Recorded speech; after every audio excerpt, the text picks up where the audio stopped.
Hi, everybody.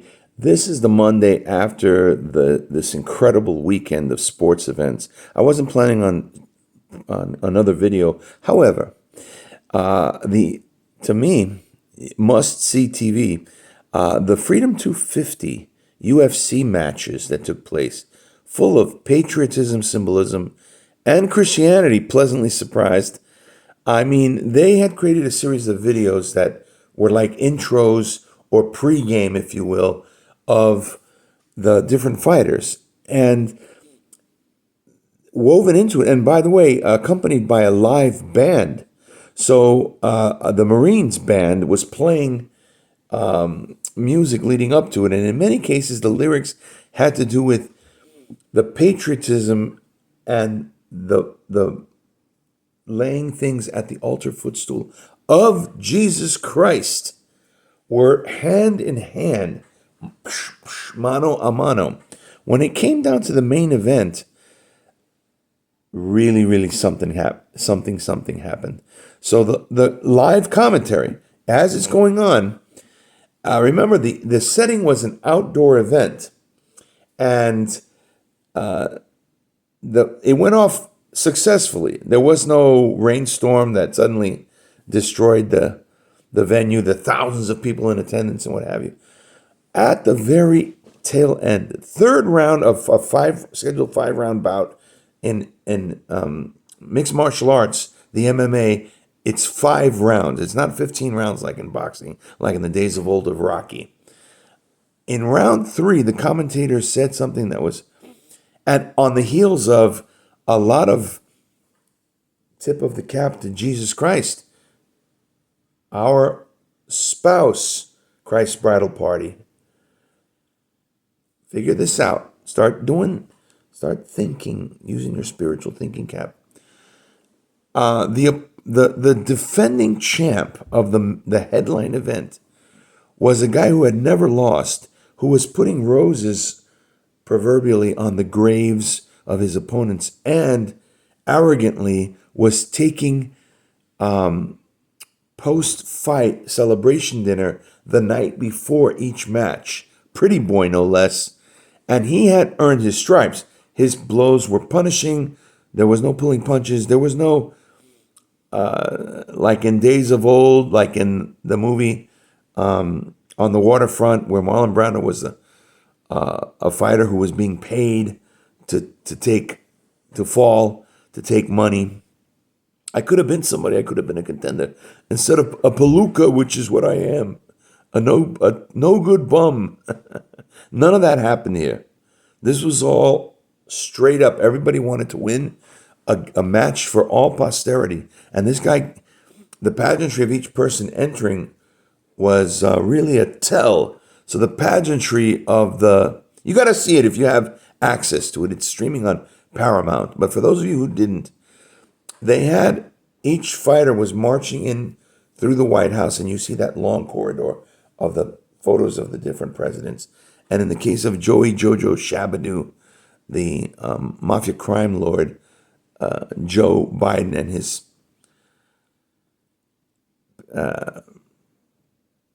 complicit co-conspirator, the woman Jill, I don't know what her maiden name was, but they're listed on the placards as the worst president in the history of the world. I'm paraphrasing, but essentially. And they have them all. And they have to walk through some of the staging areas inside the White House. So this really was like a backyard barbecue. It was Trump's birthday, and the scoffers are already going, well, how do you let people like that into the White House, the hallowed halls? And I say to you, how do you let a meth head who dumps cocaine all on the carpeting of the White House, the son who was covering up fraud to the tune of billions, he looks at what happened, that is Hunter Biden, at what happened in Minnesota as chump change. We're talking high-scale robbery, grand theft robbery, if you will. That's how you let the MMA fighters in, who are actually entertaining and providing a positive. And in this case, there was a spiritual component to it all. So they make it then from the staging areas through the hallway into the outdoor arena. And clearly this guy was the background setting for the guy was red. It couldn't it was good versus evil, however you want to paint it. Then they had the guy, the number one challenger, and when they started rolling off the challenger's resume, because I don't watch UFC too often, but I've seen like highlights, brutalities, and Mortal Kombat in real life, what have you.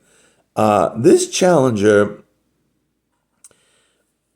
it went one after another of the accolades, and he was the hardest interviewing past opponents. Who is the hardest puncher in of any weight class? Who is the hardest puncher in the entire sport? And it was this guy, Cage, and both surnames were really hard to spell out. So you'll humor me on that. But the opponent was a completely pro-American, but he was in the betting circles, mind you this, he was a 6-1 underdog. So even though he had an impressive resume that included honorary firemen, or I don't know what they call it, like when a fire brigade has people that from the communities that help fight fires when they need extra hands. He's one of them. And he, on many occasions, has donated to veteran causes, building houses. The guy was a very patriotic person. But more importantly, he was Christian, because at the end of the fight, he said, I was already in my head accepting defeat. I was trying to, this is him talking, I was trying to bring myself to the lowest of lows in order to rise to the occasion and to fight within my own self.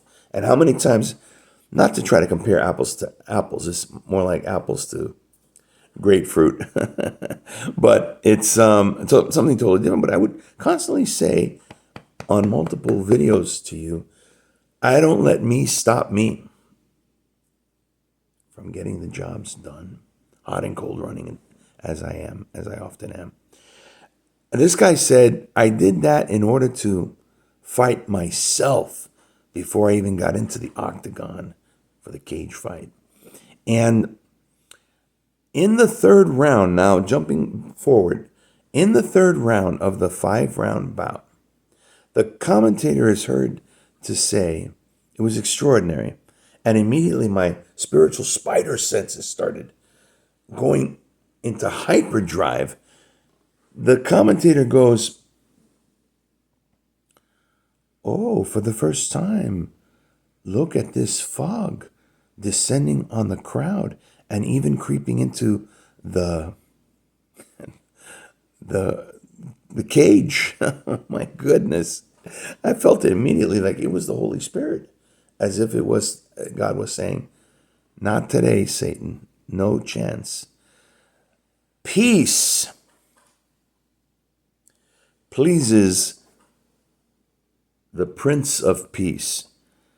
And the fighting, nobody held back. It was a vicious fight. But the champion, the guy who was Mr. Pretty Boy, got his face bludgeoned.